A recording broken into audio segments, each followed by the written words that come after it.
ሌብነት በሚመለከት ሌብነት ጥዩፍ ቆሻሻ ነገር ነው። ግን ሰው ነው ይፎክረው አይደለም እንደይፎክረው አይደለም ይባላል ስብሰባ ላይ እንጂ ለምሳሌ ኦዲት በአንድ ሰው ላይ የተጣራ ሪፖርት አምጥቶ ውሳኔ መንግስት አልወሰደም ካለ እኔ ኃላፊነት ወስዳለሁ።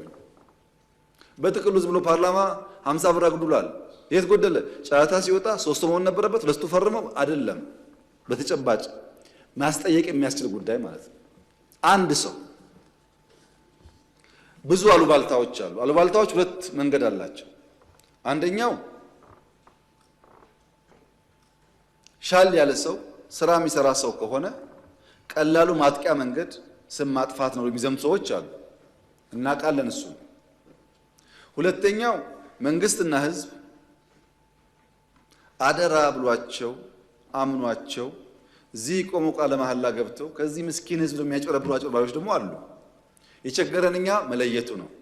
በመላምት ከሆነ ምን ወስነው የሚሰራውና የሚሰርቀውን ቀላቅለን እናጠፋለን። መላምት ሳይሆን የተጨበጠ እንዲሆን ከናንተ ውስጥ ለምሳሌ ፓርላማ አባላት በግልጽም አልፈልግም የሚጨበጥ መረጃ ደብዳቤ ካላችሁ ጽፋችሁ ለአፈ ጉባኤ ቢሮ ላኩልኝና ያ መረጃ እውነት ሆኖ እርምጃ ካልወሰድን እኔን ጠይቁኝ። አንድ ሰው ይሄን ሰርቋል ይሄን አርጓል አቃለውኝ እዚህ ቦታ አስቀምጧል ሀብቱን ብላችሁ ላኩና እርምጃ ካልወሰድን እኛን እንጠይቃለን።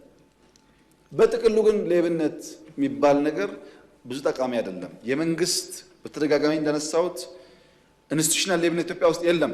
ቢኖር ኖሮ 1.5 ትሪሊዮን አንሰበስብም ነበር።